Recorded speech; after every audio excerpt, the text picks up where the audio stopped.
हम सॉल्व कर रहे हैं उदाहरण संख्या 4.14। क्वेश्चन को स्टार्ट कर लेना भाई पहले। तो उदाहरण संख्या 4.14 का जैसे एक सीधा सीधा प्रश्न हम पाठ संख्या 5 में भी पढ़ने वाले हैं। तो उदाहरण संख्या 4.14 क्या कहता है, स्क्रीन पे दिखाई दे रहा होगा। सी धारिता वाले अनेक संधायित्र चित्र में दर्शाए अनुसार अनंत संख्या में संयोजित है। जितने भी संधायित्र है सबकी धारिता का मान कितना है, सी है। और कितने संयोजित है, अनंत। बिंदु ए व बी के मध्य कुल धारिता का मान ज्ञात करो।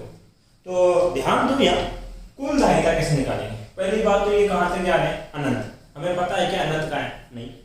जब हमें यही नहीं पता था अनंत कहाँ है, तो इसकी परफेक्ट वैल्यू बिल्कुल करेक्ट आंसर हम नहीं ला सकते, लेकिन लगभग आंसर लेके आएंगे। कितना, लगभग। तो लगभग आंसर कैसे लेके आना है, उस बात पे ध्यान देना है। सबसे पहले जो अनंत वाले क्वेश्चन आते हैं उनको हम बोलते हैं पैटर्न बेस्ड क्वेश्चन। मतलब कि जितने भी अनंत के आप देखोगे उनमें कोई ना कोई पैटर्न जरूर बनना होगा, कोई ना कोई एक तरीका रिपीट हो रहा होगा बार बार, पैटर्न रिपीटेशन होता है इसके अंदर।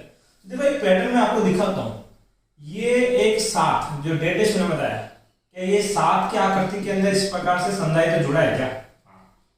फिर उसके बाद देखो यहाँ 2 बिंदु माने मैंने और 2 बिंदु के आगे 7 आकृति में संधायित्र जुड़ा है। फिर उसके आगे फिर से 2 बिंदु मान लो और फिर से देखो एक 7 आकृति में क्या जुड़ा है, संधायित्र। फिर उसके आगे 2 बिंदु और मानो और उसके आगे फिर से 7 आकृति में क्या जुड़ा है, संधायित्र। फिर से 2 बिंदु और मानो और उसके आगे 7 आकृति में फिर से क्या जुड़ा है, कि संधायित्र। इतनी सी बात करें, अर्थात हम देख सकते हैं कि ये जो 7 आकृति संधायित्र हैं ये अपने आप को रिपीट कर रहे हैं, अपनी पुनरावृत्ति कर रहे हैं। कहां तक कर रहे हैं, अनंत।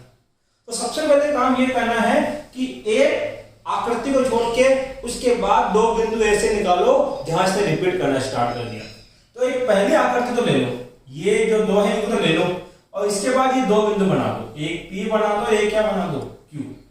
बोल दिया कि इसके बाद ये पुनरावृत्ति किया जा रहा है, रिपीटेशन किया जा रहा है। तो ऐसा मान लेंगे, ऐसा मान रहे हैं अभी, ऐसा मान लेंगे कि P Q से लेकर अनंत तक का जो सॉल्यूशन है वो सॉल्यूशन कितना है, C डैश। अरे कितना मान लिया भाई, C डैश। मान तो सकते हैं, मानने मुझे मानो अपनी मर्जी। तो मैंने ये सॉल्यूशन कितना मान लिया, C डैश। कहां तक का सॉल्यूशन माना, इस P Q बिंदु से आगे अनंत तक जो भी था, जितने भी जुड़े थे उन सभी के संधायित्रों का कुल संयोजन कितना आएगा, C डैश। ऐसा हमने मान लिया। अब वापिस से जो माना है उसको जोड़ दो उसकी जगह के ऊपर। तो क्या करोगे, सर ये तो दे रखा था कितना, C, उसके आगे यहाँ पे भी क्या जुड़ा था, C, और ये बिंदु आपने P काटा और ये बिंदु क्या काटा मैंने, Q। और यहाँ पे एक संधायित्र आपने सॉल्यूशन के रूप में मान लिया कितना, C डैश। भाई इसके आगे जो भी था उसका सॉल्यूशन क्या मान लिया मैंने, C डैश। ये A और ये क्या है, B। अब इस परिपथ में कितने संधायित्र दिखाई दे रहे हैं आपको, 3। 1 2 3। अब 3 को तो सोल्व करना आसान है। हम क्या देख रहे हैं कि दोनों कौन से क्रम में, श्रेणी क्रम में, और फिर इनका जो संयोजन आएगा वो इसके साथ कौन से क्रम में होगा, समांतर क्रम में। तो श्रेणी क्रम और उसके बाद में क्या, समांतर क्रम, और सॉल्यूशन आ जाएगा आपका। लेकिन यहां मैंने कहा था कि आप करेक्ट आंसर नहीं लाओगे, आप क्या लाओगे, लगभग मान।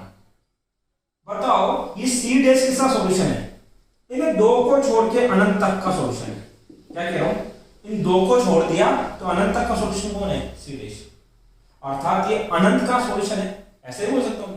क्योंकि इस अनंत के सॉल्यूशन में ये 2 धारिताओं को जोड़ू या घटाऊं कोई फर्क नहीं पड़ेगा, क्योंकि ये बहुत बड़ा मान होगा और ये इनकी तुलना में बहुत ज्यादा क्या होंगे, छोटे। इसलिए मैंने कहा कि ये कहां तक का सॉल्यूशन है, अनंत तक का।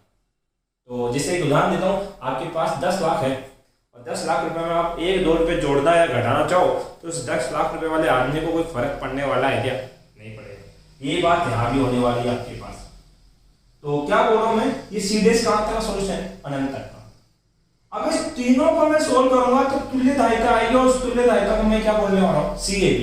क्योंकि मैं A और B के मध्य कुल धारिता ज्ञात करूंगा और मैं कह रहा हूं ये कुल धारिता आएगी लगभग बराबर होगी किसके, C डैश। क्योंकि अगर CAB को जोड़ के बनाऊंगा तो कितने जुड़ेंगे, 2 तो ये और एक अनंत वाली चीज, या अकेला अनंत भी लगभग क्या है, बराबर। और यही हमें मानना है। हमने क्या माना कि जो पूरा सॉल्यूशन है वो लगभग अनंत के सॉल्यूशन क्या है, बराबर। इसी वजह से आपका जो मान आएगा वो मान कौन सा होगा, लगभग मान। अब मैं CAB को ज्ञात नहीं करूंगा, मैं किसका मान ज्ञात करूंगा, C डैश का मान। क्योंकि सी डैश ही किसके बराबर है, सी ए बी के बराबर है। तो किस प्रकार से ज्ञात किया जाएगा वो देखो। सबसे पहले बताओ ये कौन से क्रम में है, श्रेणी क्रम में। दो का श्रेणी क्रम में सूत्र सिखाया है। दो संधारित्र अगर श्रेणी क्रम में जुड़े हो, मान लो ये C1 है और ये कौन है C2, तो इनकी तुल्य धारिता होती है C1 गुणा C2 upon C1 plus C2। तो सोल्व कर लो इनको। ये वाला कितना है बेटा C, और इन दोनों को सोल्व करोगे तो क्या आएगा, इनका गुणा करो C गुणा C डैश, जोड़ो C प्लस C डैश, ये A और ये B। अब बताओ ये दोनों कौन से क्रम है, समांतर क्रम। और समांतर क्रम में C इक्विवेलेंट क्या होता है C1 प्लस C2, पहला और दूसरे का योग। पहला कितना है C प्लस दूसरा कितना है C dash upon C plus C dash. यहां तक कोई दिक्कत है क्या किसी को, ध्यान दो इधर। कुल धारिता कितनी होगी C plus C dash upon C plus C dash. अब आपने क्या माना कि CAB लगभग किसके बराबर है, C डैश के। तो क्या करना, CAB का मान रख देना, कितना CAB का मान C डैश, CAB की जगह C डैश बराबर C plus C dash, C plus C dash. इसके बट्टे में क्या मान लो, एक। एलसीएम क्या आएगा, C plus C dash, C plus C dash. C को C से गुणा किया C स्क्वायर, C को C डैश से गुणा किया C dash plus C dash. क्या चल रहा है यहाँ पे, C डैश आपके पास।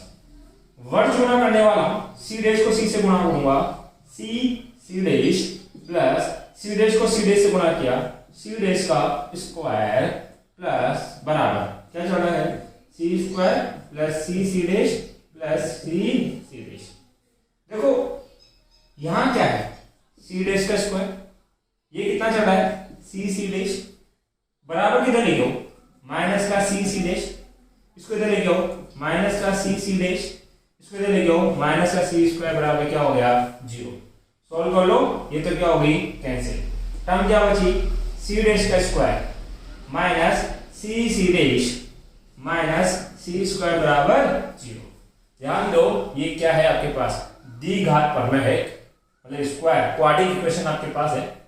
और आपने श्री धराचार्य फॉर्मूला पढ़ा होगा, क्या था, श्री धराचार्य जी लगाओ भाई, फॉर्मूला देख रहे थे हम एक, और वो फॉर्मूला इस रूप में होना चाहिए कि a x square plus B x plus C बराबर कितना हो 0।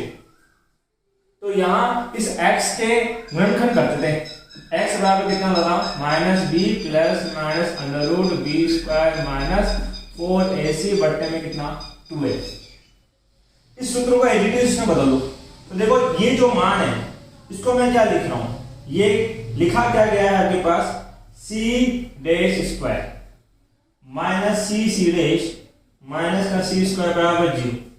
सर ये और ये तो एक जैसा नहीं है, तो बना लो ऐसा। इसको लिख सकता हूं 1 गुना C डैश का स्क्वायर, C डैश का ऐसे करता हूं चलो स्क्वायर, ताकि आप पता लगा डैश और 2 को मिला के 12 कर दोगे, प्लस माइनस C गुना C dash plus minus C square बराबर 0। देखो अब तो वैसा दिख रहा है, एक ही जगह कौन है, देखो a x square plus B x plus C बराबर 0, एक ही जगह एक x स्क्वायर की जगह सी डैश स्क्वायर प्लस की जगह प्लस b की जगह माइनस सी, x की जगह सी डैश प्लस की जगह प्लस और c की जगह कौन हो गया बेटा माइनस सी स्क्वायर। यहां गुणनखंड किससे कर रहे थे x के, यहां गुणनखंड किसके होंगे सी डैश के। ध्यान दे सी डैश बराबर कितना होगा, माइनस सूत्र क्या होता है b, अरे b का काम कौन करेगा minus C plus minus under root of B square minus B का स्क्वायर क्या हो जाएगा plus B square minus 4a का काम कौन कर रहा है 1 मल्टीप्लाई में c, और c का काम कौन कर रहा है बेटा माइनस सी स्क्वायर बट्टे में क्या 2a 2, और a का काम कौन कर रहा है बेटा 1। फिर से इस चीज को सोल्व करो तो c डैश बराबर कितना minus minus plus plus minus under root of, मैंने b का मान नहीं रखा क्या, अरे b का मान है माइनस सी स्क्वायर, माइनस सी का स्क्वायर क्या होगा प्लस सी स्क्वायर होगा, गलती हो गई, C square minus minus plus 4c square बट्टे में कितना बेटा 2।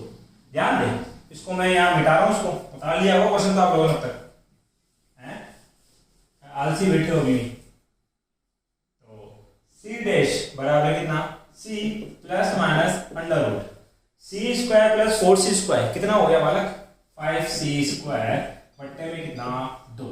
ध्यान दो c plus minus c square root से बाहर आ जाएगा c अंडर रूट 5 बट्टे में क्या लिखा जाएगा 2। ये क्या है c डैश बराबर कितना c। अब c कॉमन निकालोगे तो क्या बचेगा 1 प्लस माइनस अंडर रूट 5 बट्टे में कितना 2। ध्यान दें यहाँ पे जो धारिता का मान है वो कैसा है प्लस और माइनस।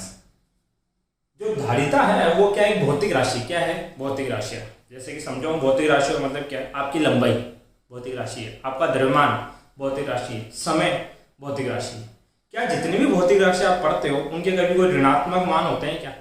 जैसे मैं बोलूं कि आपकी लंबाई होगी कितनी -2 फुट हो क्या आप लोग, आपका भार -20 kg संभव है क्या नहीं, क्योंकि भौतिक राशि सदैव क्या होती है धनात्मक होती है। तो इसी प्रकार से धारिता भी सदैव क्या आने वाली है धनात्मक। तो इसका कौन सा मान संभव नहीं है ऋणात्मक। भाई मान तो 2 है गणितीय रूप से तो 2 आ रहे हैं लेकिन संभव क्या है केवल धनात्मक मान संभव है, इसलिए इसका ये माइनस हटा देंगे और हमारा आंसर क्या हो जाएगा c डैश बराबर कितना c 1 + √5/2 that is our answer. Thank you.